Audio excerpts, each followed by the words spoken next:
जय हिंद दोस्तों। JSSC CGL के लिए आज से हम एक तूफान सीरीज प्रारंभ करने वाले हैं जिसमें 110 प्रश्न जो सामान्य अध्ययन का पूछा जाएगा, जिसमें सामान्य अध्ययन का 30, सामान्य विज्ञान से 20, कंप्यूटर से 20 और झारखंड से 40 जो प्रश्न पूछे जाएंगे, ये कुल मिलाकर 110 होते हैं। इसको पूरा तरीका से रैपिड स्पीड में हम रिवीजन करवाने वाले हैं। बस आप लोग बने रहिएगा और साथ में पेन पेपर सब कुछ लेकर बैठिएगा और लिखते भी चलिएगा, क्योंकि क्वेश्चन एक रहेगा, उसमें से 10 रिलेट करके हम बताएंगे जो बहुत महत्वपूर्ण रहेगा। तो पूरा हम रिलेट करके बताने का प्रयास करेंगे। बस आप लोग साथ में अच्छे से चलिएगा और देखते चलिएगा, समझते हुए चलिएगा। बहुत यहाँ फ़ायदा मिलने वाला है। 110 प्रश्न जो है उसमें बहुत सारा प्रश्न यहाँ से लड़ने वाला है। तो बस चलिए स्टार्ट करते हैं। फर्स्ट क्वेश्चन देखते हैं। अर्थशास्त्र के पिता किसे कहा जाता है? तो अर्थशास्त्र के पिता आदम स्मिथ को कहा जाता है। आदम स्मिथ या तो इनको एडम स्मिथ भी कहा जाता है। 1776 ईस्वी में इन्होंने एक पुस्तक लिखा था, wealth of nation. Wealth of nation में इन्होंने अर्थशास्त्र की परिभाषा दिया था कि अर्थशास्त्र धन संबंधित अध्ययन का विज्ञान है। बहुत अच्छा क्वेश्चन पूछा जाएगा। ये पूछा जाएगा कि वेल्थ ऑफ नेशन किसकी पुस्तक है? तो आदम स्मिथ की ही पुस्तक है। इसमें क्या परिभाषा दिया गया था? तो धन संबंधित अध्ययन का विज्ञान कहा गया था अर्थशास्त्र को। अर्थशास्त्र है कैसा शब्द?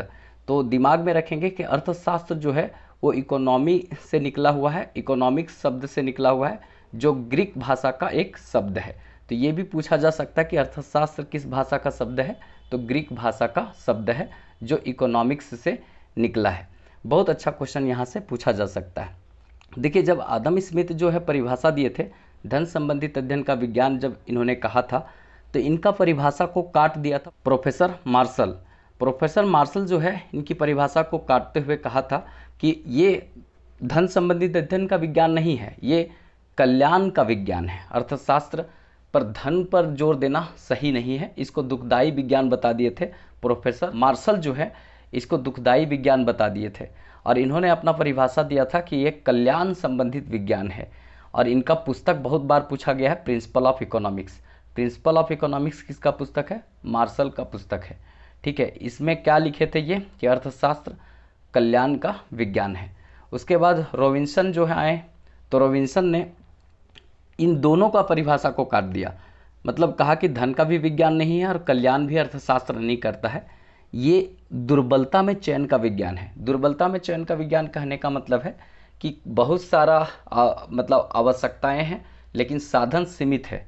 उस सीमित साधन में मोर देन आवश्यकताओं की पूर्ति करना वो दुर्लभता में चयन कहलाता है। ठीक है, तो ये बात रॉबिन्सन ने कहा था और आज भी ये बात माना जाता है। और इनका पुस्तक जो इस बात को कहे थे, उनका पुस्तक है significant of economics and sciences. ये पुस्तक है रॉबिन्सन का, significance of economics and sciences. ये पुस्तक में इन्होंने लिखा था। तो रॉबिन्सन का पुस्तक का नाम ये दिमाग में रखेंगे और ये दुर्बलता में चयन का सिद्धांत दिए थे। देखिए, अर्थशास्त्र जो है ना, दो भाग में बटा हुआ है, एक व्यष्टि एक समष्टि। व्यष्टि अर्थशास्त्र में छोटे पैमाने पर अध्ययन किया जाता है, जैसे प्रति व्यक्ति आय, प्रति व्यक्ति व्यय।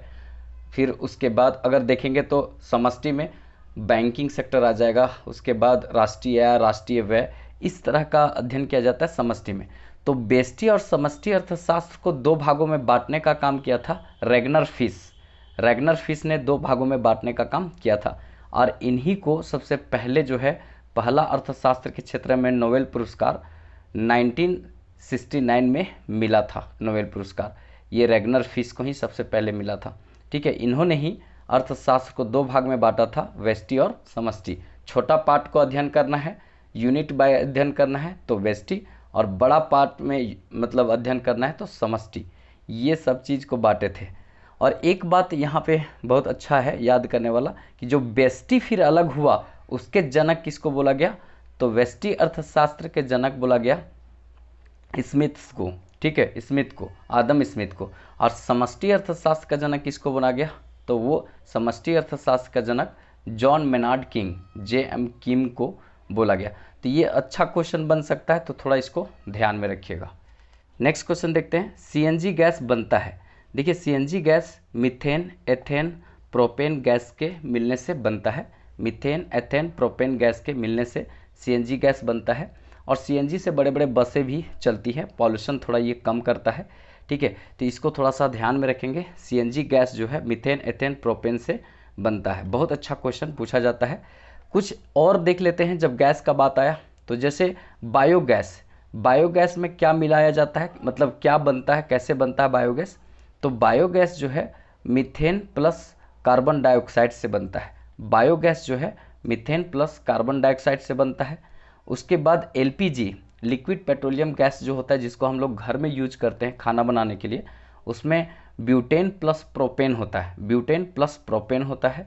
और अच्छे से देखेंगे तो ये एलपीजी जो होता है ना, इसमें किसी तरह का गंध नहीं होता है, लेकिन ये गंध डाला जाता है इसको अलग से, जिसे एथिल मर्केप्टन कहते हैं, एथिल मर्केप्टन कहते हैं, और गंध के लिए डाला जाता है। जैसे कभी कभी घर में रसोई से जब ये गैस निकलते रहता है तो पता चले, इसके लिए ये गैस को मतलब इसमें डाला जाता है कि जिसमें इसका अच्छा अलग टाइप का गंध है, अच्छा तो नहीं मतलब अलग टाइप का गंध है, तो इसके लिए मर्केप्टाइन गैस को इसमें डाला जाता है एलपीजी में। और ब्यूटेन प्लस प्रोपेन होता है, ब्यूटेन ज़्यादा इसमें मात्रा में होता है। अगर देखा जाए तो जो सिगरेट जलाने वाला लाइटर होता है ना, उसमें भी ब्यूटेन केवल होता है, उसमें ब्यूटेन भरा रहता है। बहुत बार एग्जाम में पूछा है कि जो सिगरेट में लाइटर होता है जलाते हैं, उसमें कौन सा गैस होता है, तो ब्यूटेन होता है। और इसमें एलपीजी में ब्यूटेन प्लस प्रोपेन होता है। उसके बाद कोल गैस अगर देखा जाए तो कोल गैस में कार्बन मोनोऑक्साइड, मीथेन और हाइड्रोजन, ये तीनों होता है। कार्बन मोनोऑक्साइड, मीथेन और हाइड्रोजन होता है। उसके बाद ये लाइटर में तो हम बता दिए कि ये लाइटर जो है उसमें ब्यूटेन होता है। और सबसे हल्का जो गैस होता है ना, वो हाइड्रोजन होता है। सबसे हल्का गैस जो होता है वो हाइड्रोजन होता है। और ब्रह्मांड में सबसे ज़्यादा पाए जाने वाला, ब्रह्मांड में, यूनिवर्स में बता रहे हैं कि सबसे ज़्यादा हाइड्रोजन ही पाया जाता है। लेकिन अगर वायुमंडल में बोले, जो हमारा वायुमंडल है उसमें बोले, तो नाइट्रोजन पाया जाता है, 78% पाया जाता है। तो नाइट्रोजन हमारे वायुमंडल में पाया जाता है, लेकिन हाइड्रोजन ब्रह्मांड में सबसे ज़्यादा पाया जाता है। इसीलिए इसको भविष्य का भी ईंधन कहा जाता है, क्योंकि आगे आने वाला समय में हाइड्रोजन को हम ईंधन के रूप में प्रयोग करेंगे। अभी जैसे जर्मनी जो है वो सबसे पहला देश बना है जो हाइड्रोजन से ट्रेन चलाना प्रारंभ किया है। हम लोग भी बहुत जल्दी इसको ईंधन के रूप में उपयोग करेंगे, तो भविष्य का ईंधन भी इसको कहा जाता है। और वायुयान का जो टायर होता है और उसके बाद गुब्बारा होता है, उसमें कौन सा गैस भरा जाता है, तो नाइट्रोजन गैस को हम भरते, हीलियम गैस को भरते हैं। ठीक है, तो हीलियम गैस को यहाँ पे भरा जाता है। और जो टायर होता है ना, वायुयान का जो टायर होता है, उसमें नाइट्रोजन भी भरा जाता है, हीलियम भी भरा जाता है, नाइट्रोजन भी भरा जाता है। लेकिन जब हम गुब्बारा उड़ाते हैं ना, तो गुब्बारे में मतलब हम लोग हीलियम का प्रयोग करते हैं। वैसे देखिए, सबसे हल्का तो होता है हाइड्रोजन, लेकिन हम हाइड्रोजन का उपयोग नहीं कर पाते क्योंकि वो ज्वलनशील होता है, तो उससे क्या होता है कि गुब्बारा फट सकता है। लेकिन इसीलिए उसके जगह पर हम लोग हीलियम का उपयोग करते हैं। और नाइट्रोजन का ज़्यादातर हम लोग वायुयान के टायरों में भरने के लिए करते हैं, हीलियम का भी करते हैं, लेकिन ज़्यादातर लिखता है अब कि नाइट्रोजन का प्रयोग करते हैं वायुयान के टायरों में भरने के लिए, जिससे वो हल्का रहे, क्योंकि हवा भी जो होता है ना भारी होता है। देखिए, अब यहाँ पर कुछ और देख लेते हैं बहुत इंपॉर्टेंट। जैसे आप देखेंगे तो कोयला के खान से मीथेन गैस निकलता है, कोयला के खान से मीथेन गैस, और एक धान के खेत से भी मीथेन गैस निकलता है। जैसे नहीं होता है कि कहीं पर अगर हम जानवर को गाड़ते हैं, ज़मीन के अंदर दफनाते हैं, तो देखिएगा कि रात में वहाँ पर जलता हुआ दिखता है, तो लोग कहता है कि भूत है। ऐसा नहीं है। साइंस बोलती है कि जब कहीं किसी को गाड़ते हैं, जानवर को या मनुष्य को जब ज़मीन के अंदर दफनाया जाता है, तो वहाँ से एक गैस रिलीज होता है जिसको हम मीथेन गैस कहते हैं। और वो मीथेन गैस जब रिलीज होता है, तो वो जब ज़मीन से बाहर निकलता है तो हवा के संपर्क में आने से वो जल जाता है, जिसके कारण उसमें जब तक ज्वलनशील का मात्रा रहता है तब तक वो जलता है, और हवा उसको इधर उधर करते रहती, तो लोग बोलता है भूतवा डांस कर रहा है। लेकिन एक्चुअली में भूत नहीं रहता, वो मीथेन गैस रहता है। जहाँ पर जीवाश्म की मात्रा होता है वहाँ पे मतलब ये गैस निकलता है। ठीक है, ज़्यादातर देखेंगे कोयला खदानों में जब आग लगता है ना, वो मीथेन गैस उसके लिए रिस्पॉन्सिबल होता है, उसके लिए मीथेन गैस रिस्पॉन्सिबल होता है। जैसे धनबाद के क्षेत्र में 1880 ईस्वी में आग लगा हुआ है, जो आज तक लगा हुआ है, तो उसमें मीथेन गैस का ही ये कहा जा सकता है कि उसी के कारण ये लगा है। ठीक है, और उसके बाद देखेंगे धान के खेत से भी निकलता है मीथेन गैस। ठीक है, उसके बाद जुगारी करने वाले जो पशु होते हैं ना, वो भी जो पागुर करते हैं, जुगाड़ी करने वाले पशु, उससे भी मीथेन गैस निकलता है। और एक गैस से बहुत अच्छा क्वेश्चन यहाँ से पूछा जाता है, भोपाल गैस त्रासदी जो हुआ था, भोपाल गैस त्रासदी, उसमें कौन सा गैस लीकेज हुआ था? तो मिथाइल जो है आइसोसाइनाइट, मिथाइल आइसोसाइनाइट गैस जो है उससे लीकेज हुआ था, जिससे बहुत लोगों का जान चला गया था। नेक्स्ट क्वेश्चन देखते हैं, माउस किस प्रकार का डिवाइस है? देखिए माउस जो है वो इनपुट डिवाइस है। कैसा डिवाइस है? इनपुट डिवाइस है। देखिए इनपुट डिवाइस और आउटपुट डिवाइस क्या होता है? जैसे कि कोई भी, आप सिंपल भाषा में समझ लीजिए, जो कोई भी डाटा आप कंप्यूटर के अंदर डालते हैं या उसको किसी भी तरीका से वो इन करते हैं, अंदर करते हैं, तो उसको हम इनपुट डिवाइस कहते हैं। ठीक है, चाहे वो किसी भी सोर्स से अंदर जा रहा हो आपका डाटा, ठीक है, लेकिन वो अगर आपको दे रहा हो, मतलब कि वो आपको दे रहा हो, तो वो हो जाएगा आउटपुट। कहने का मतलब आप उसमें डाल रहे हैं, चाहे किसी भी तरह से कीबोर्ड से डाल रहे हैं, चाहे माउस से डाल रहे हैं, चाहे वो स्कैनर से डाल रहे हैं, किसी भी तरीका से अगर डाटा डाल रहे हैं तो वो इनपुट डिवाइस होता है। और अगर वो कुछ दे रहा है, जैसे वो कुछ आपको दिखा रहा है, तो वो आउटपुट हो जाता है। ठीक है, तो इनपुट में देखा जाए तो कीबोर्ड होता है, फिर ट्रैक बॉल, जैसे माउस उसमें लगा रहता है वो लाइट वाला टाइप का, या तो गोल रहता है जिस पर वो कर्सर इधर डांस करता है। ठीक है, तो ट्रैक बॉल हो गया। उसके बाद स्कैनर, स्कैनर में आप जब रखते हैं किसी चीज़ को तो स्कैन करता है, देखेंगे तो ब्लू एक लाइट जलता है ग्रीन ब्लू कलर का। ठीक है, तो स्कैनर में वो होता है। ठीक है, इसको भी दिमाग में रखेंगे। फिर उसके बाद स्कैनर के बाद माइक्रोफोन, माइक्रोफोन जो होता है वो भी इनपुट करता है, इनपुट डिवाइस होता है। देखिए इसके बाद होता है OCR, ऑप्टिकल कैरेक्टर रीडर, ये भी दिमाग में रखना है। इसके बाद होता है OMR, OMR जो होता है ऑप्टिकल मार्क रीडर, ये भी बहुत इंपॉर्टेंट होता है। उसके बाद लाइट पेन होता है। ठीक है, लाइट पेन होता है।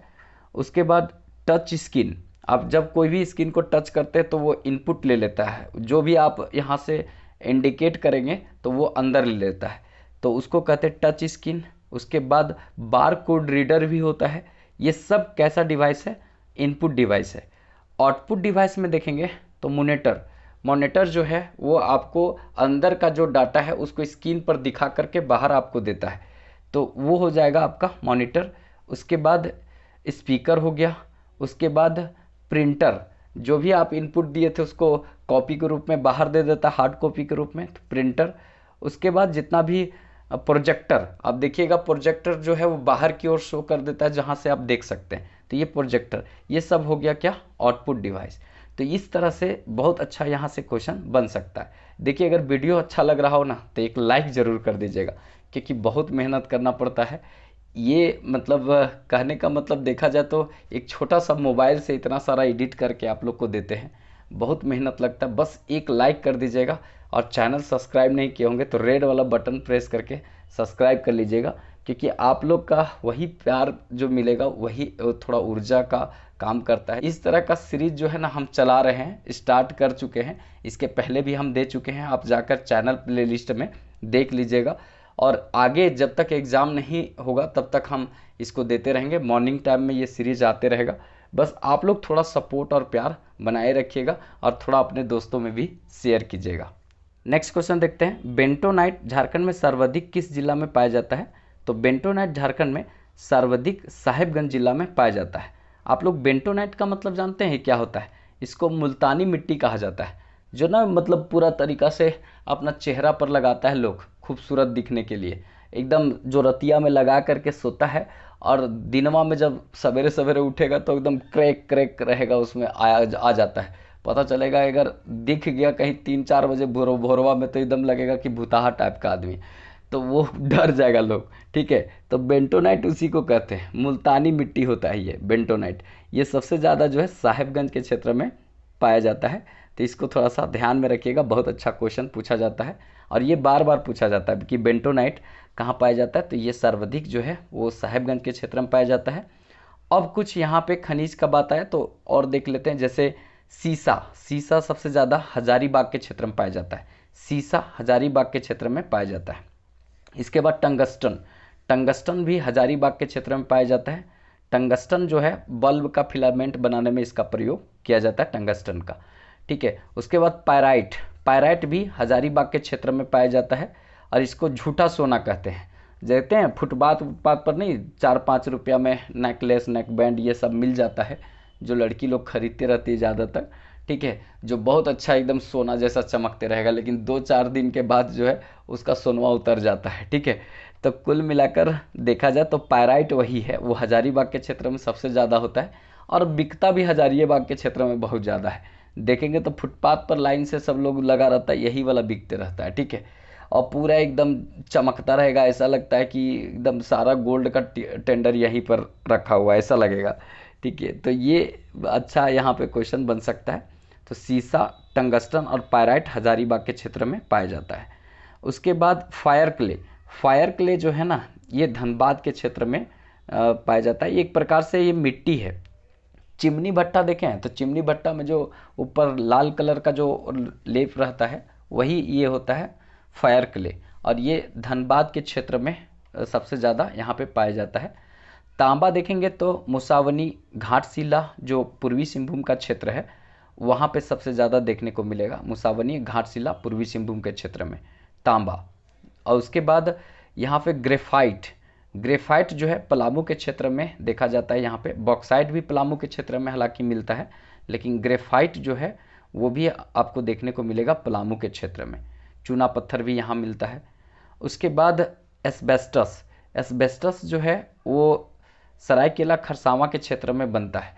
देखिए एस्बेस्टस जो होता है ना वो आप अगर देखेंगे तो वो जो ऊपर में कॉर्केट सीप के जगह पर सीमेंट वाला जो दिया जाता है ना उसकी को कहते हैं, ठीक है, ये सिंपल भाषा में समझिए तो वही। तो वो सरायकेला खरसावां में बनता है एस्बेस्टस, ठीक है, टीना वाला नहीं, मतलब सीमेंट वाला। उसके बाद अगर देखा जाए तो लोहा, लोहा नोवामुंडी, गुआ, जामदा, चिड़ैया क्षेत्र, यहाँ पे बहुत अधिक लोहा पाया जाता है, जो ज़्यादातर क्षेत्र आपको पश्चिमी सिंहभूम में मिल जाएगा, ठीक है, पश्चिमी सिंहभूम के क्षेत्र में मिल जाता है। उसके बाद आगे देखेंगे तो यहाँ पे, और इसके पहले हम जो तांबा बताए थे मुसावनी वो पूर्वी सिंहभूम था, ठीक है, और ये लोहा जो है पश्चिमी सिंहभूम में आपको देखने को मिलेगा। और उसके बाद कोयला, कोयला जो है वो आपको देखने को मिलेगा धनबाद, धनबाद का झरिया क्षेत्र में देखने को मिलेगा कोयला बहुत अधिक।